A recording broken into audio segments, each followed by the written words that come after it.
Hello, friends, and welcome to the podcast for Wednesday, February 7th. You probably know by now the Metro Council voted overwhelmingly last night to put Mayor Barry's transit tax hike on the May 1st ballot, and almost as overwhelmingly to investigate her for some of her public spending that seems suspiciously tied to her extramarital affair. The ballot measure will include both Mayor Barry's original $5.4 billion price tag and the more realistic but still lowball price tag of $8.95 billion. I'm glad the campaign will go forward, and while I've never asked the other side for a handicap, I won't turn this one down. I hope they put their lead salesperson, Mayor Barry, in all their commercials. The measure has lost the support of at least one key constituency. I can't tell you exactly how large this particular African-American constituency is, but I believe Pastor Enoch Fuzz of the Corinthian Missionary Baptist Church in North Nashville represents the views of a fairly large and growing segment of the population that makes up 30% or more of Nashville voters and has always been key to any election victory, whether for mayor or a referendum. A very accommodating bipartisan political operative named Rick Williams talked Pastor Fuzz into sitting down with me for a conversation over lunch that I would record for a special report on my podcast. That report is up now. A 32-minute, uninterrupted interview about Pastor Fuzz's break with the Barry administration and his ideas on how to address some of the concerns he once thought they had in common until he lost all trust in her and her administration. Now an update on the idea of the Ralph and Marianna show. There won't be a Ralph and Marianna show per se, at least for now. But there may soon be a podcast special report featuring one of Marianna's longtime concerns, the spike in spending for VA disability, which has exploded in the 21st century, maybe because of the seemingly endless wars in Iraq and Afghanistan. But it's not just the spending spike. It's also the figures on the proportion of new veterans on disability, 25% compared to those coming home from past wars, coincidental with the introduction of PTSD as a qualifying disability, which is real, I think, but probably not really new. True budget hawks, even if they are also military hawks, don't overlook one of the biggest parts of the federal budget just because they love the military and military veterans, including ourselves and our own fathers.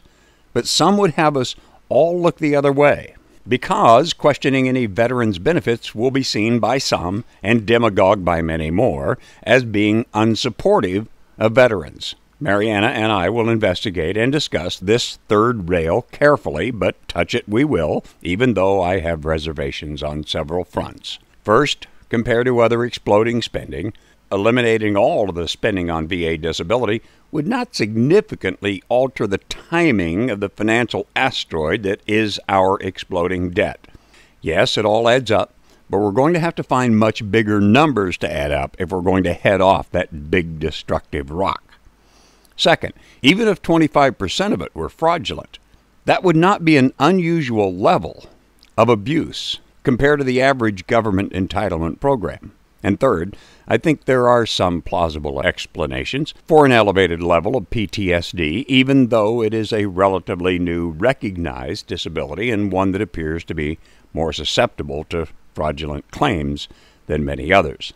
That said, any spike in federal spending is worth investigating to see if it is legitimate. There should be no exception. Just because people running for re-election can't take the time, or for election, can't take the time or don't have the guts to explain the compatibility of their guardianship of the taxpayers' money and their loyalty to the fighters who protect the people who pay it. And as a Vietnam veteran, the brother of a Vietnam veteran who served near the front lines, and the son of a World War II veteran who earned the Bronze Star for his service in Germany, I wouldn't look favorably toward a veteran who dishonored his honorable service by fraudulently seeking benefits meant for veterans who deserved them.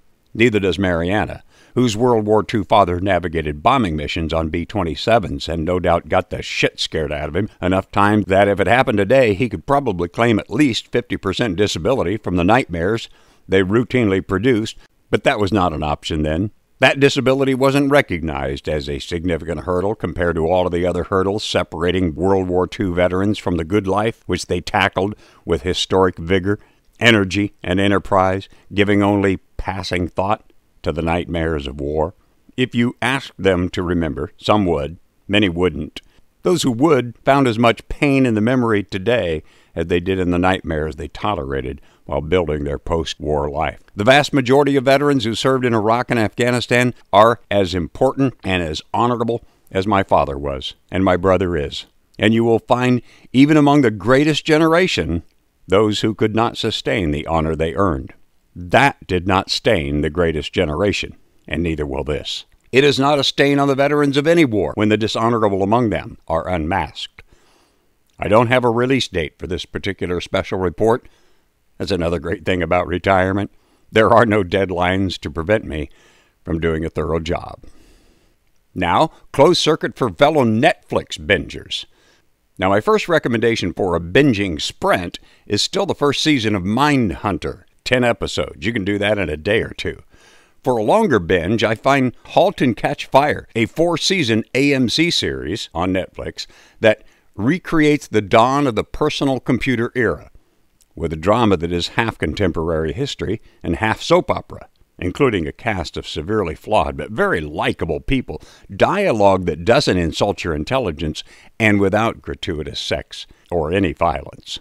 If you have a recommendation for me, I'd love to hear it. I just finished Halt and Catch Fire this morning at 5 a.m., and I'm searching for another binge-worthy show. Otherwise, I may just have to start binging on a book. Not sure I'm ready to get back into the hard stuff. And that would be all if I hadn't just remembered to share a story that my Nashville granddaughter, saying that with air quotes, Taylor Bennett, told on her Facebook page a couple of nights ago. Taylor was singing downtown at Rippy's. About an hour into her set, a mostly empty bar, slow Monday night, dead season, one of her band members, Trey Hughes, says, "That's Brett Young." Taylor: "I didn't believe it until he came up to the stage and talked to us and put money in our jug. Then all of his buddies started showing up. Trey and I looked at each other smiling like crazy, thinking, is this really happening? They stayed for about an hour, told us bye, and went on their way. After the gig, I'm still pumped and tired, all in one. I'm driving home, speeding, doing 50 and a 40, and get pulled over.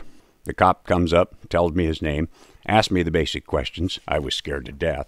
I started my nervous talking, told him I was coming from my gig, and still excited about what had happened to me tonight. We just small talked for a minute. He goes back to his car, comes back, and what he says shocked me. Cop: "I should have put 2 and 2 together." Me: "What do you mean?" Cop: "Your name, you're Taylor Bennett that Ralph Bristol used to talk about on 99.7, and I saw your Second Amendment bumper sticker. Funny how I know who you are, and not this Brett Young guy." I don't know who that cop is, but I'd love to give him a Second Amendment hat and shirt if it won't get him fired. That's all for today, and don't forget, when in Nashville, tip the band. I'm Ralph Bristol, at your service.